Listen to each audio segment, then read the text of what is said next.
Good morning to the beautiful people of the internet. I am highly caffeinated and ready to rock and roll on this YZ250. I bought this thing for 1,200 bucks. It had all sorts of problems. I did a full engine rebuild, got it back up and running, and today we're going to make it pretty.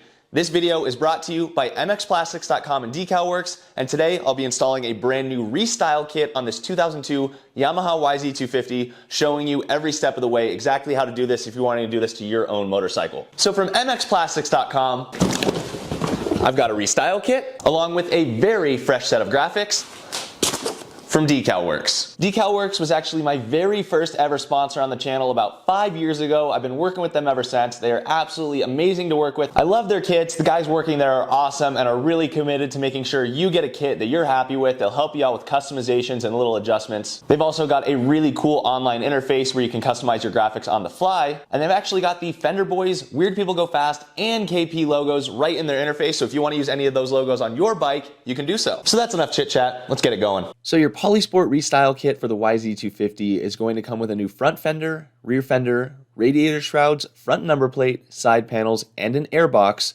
which I already put on the bike, but will show you exactly how I got there. First, of course, the old plastics need to be removed. Remove the seat with a 10mm bolt on each side. Next, you can remove side panels, which are just one 8mm bolt on each side. Note, while I am removing an existing restyle kit, this process should be the same if you're removing the old body style as well. So I removed the 2 bolts mounting the silencer to the subframe, removed the silencer, and that final bolt under the rear fender could come out with ease. Just pull back on the rear fender to remove it. The radiator shrouds each come off with 3 8mm bolts. The lowest one should bolt straight into the radiator louver, but in my case the radiator is bent and there's a nut on the backside instead. The front fender comes off by removing the 4 bolts under the triple clamp. Finally, the front number plate just has 1 bolt mounting it to the top triple clamp. Now for the airbox, if you have frame guards, they will need to come off as we need to remove the subframe. I removed the frame guards on both sides to expose the 10mm lower subframe bolts, which I removed, followed by the 2 8mm bolts securing the airbox to the subframe, and finally the 12mm upper subframe bolts. Now the subframe itself will slide out, leaving the airbox and boot attached to the carb. Loosen the JIS screw and the entire airbox and air boot assembly will pull directly away from the bike. Now before we start installing the restyle kit, I have some old graphics to remove from the tank. I heat them up just a little bit with a heat gun to soften them up, and a blow dryer would work for this as well. Now if you watch as I peel this graphic away, you will notice there is a ton of glue residue left on the tank, which is not going to be ideal for new graphic installation. Well, DecalWorks offers a graphics application kit, and this is exactly what their Step 1 fluid is for. This stuff is like Goo Gone on steroids. I just spray it on, leave it for about a minute, and then start wiping away with a rag and repeat as necessary. In all of 3 minutes, I had this tank fully stripped of any glue residue. Now, back to the airbox. Start by removing the mud flap with 2 large Phillips heads, and then we can remove the air boot and filter cage from the airbox. You will see here the boot is already pulled out of the box as the previous owner did not install this correctly, so I'm going to make sure you know how to get yours done properly. Loosen the large clamp inside the airbox and remove it along with the plastic ring that sits beneath the clamp. Now the cage itself should pop away from the air boot without too much effort, and you can remove each component from the airbox individually. Unpack your new airbox from the Polysport restyle kit, and you are going to want to slot this lip of the air boot into the inside rim of the airbox. It takes some finagling, but just work it around one bit at a time. Notice here I am not aligned vertically, as this small tab on the boot should align with the 2 tabs on the box. Once those are aligned, your airbox should look something like this, and you can now reinstall the cage, followed by that clear plastic ring and the clamp. Note that plastic piece can be difficult to slot into the groove properly, but you do want to make sure it's seated all the way around before installing the clamp. Tighten the clamp, and the final thing to do is steal the mounting hardware from the old airbox. You should have 2 of these rectangular nuts for these sides, and 2 of these tab style nuts that slip on to the bottom of the airbox. Now personally, I find it very difficult to get the lip of the airbox back onto the carb with the upper shock bolt installed. It can be done, but the clearance is tight, and I think it ends up being quicker to remove the upper shock bolt. Note, the bike must be on a stand if you decide to do this. Remove the bolt with 2 14mm wrenches or sockets, and the shock pulls back just enough to free up space for that boot. Install the boot onto the carb, make sure it's flush, and then tighten the clamp. Realign the shock and torque to 40 foot-pounds. Now you can slip the subframe back in, aligning the bottom ends to the slots in the frame, and slipping the top through the airbox appropriately, and aligning the top mounting point as well. I find it easiest to slip the top bolt through first and then align and install everything else. And now, onto the rear fender. Your new fender will slip right onto the subframe and under the airbox, and you will remove these two rectangular nuts from the old fender for use on the new one.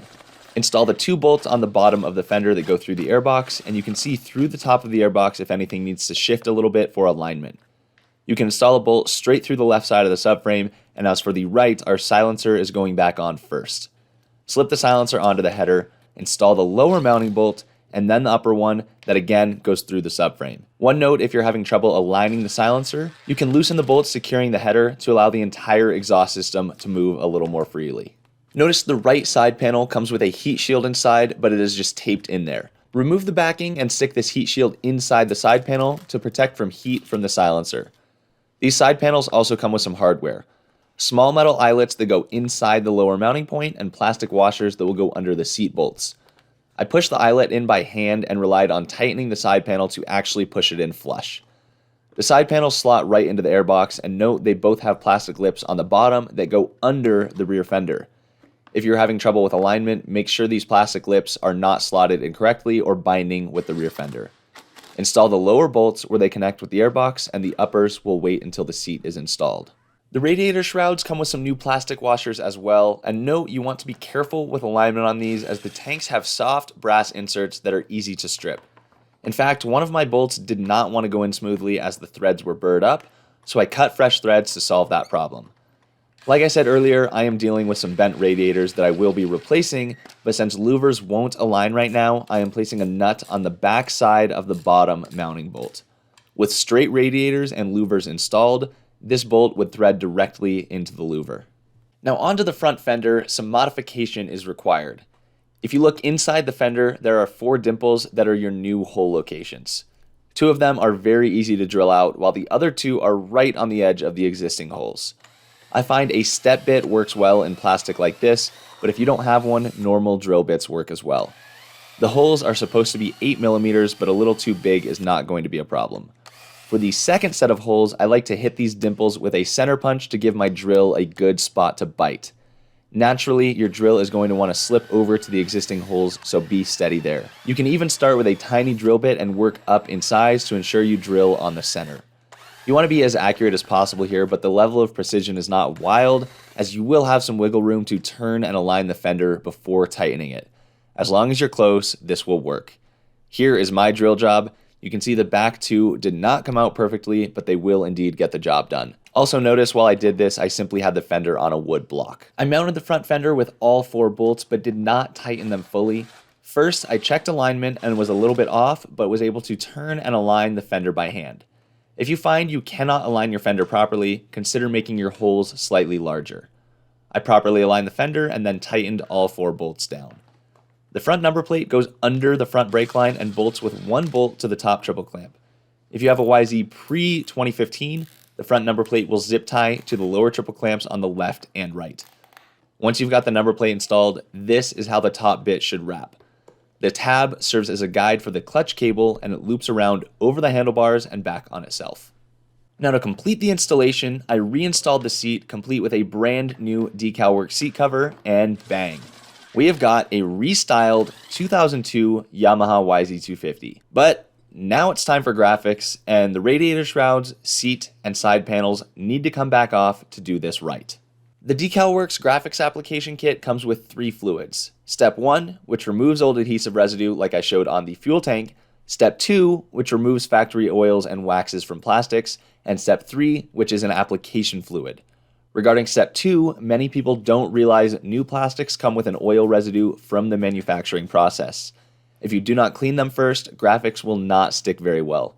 Step 2 is essential for cleaning the plastics and prepping them for graphics. I sprayed the plastics with Step 2 and wiped them down. Notice I utilized the heat gun to heat the graphic a little bit before install, which makes it more malleable and easy to stretch and maneuver across the contours of plastic. Notice with most of these graphics, I won't be using Step 3 as these YZ plastics are pretty simple without too much contour.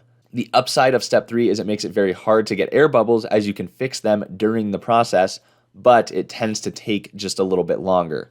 I will show you shortly a situation where step 3 is definitely worth using. I try to minimize the amount I have to peel and reset graphics, but these are super durable and 1 or 2 of those won't kill the effectiveness of the glue. It is important to minimize your fingers on the sticky part or wear gloves because oils from your hands do indeed affect graphic adhesion.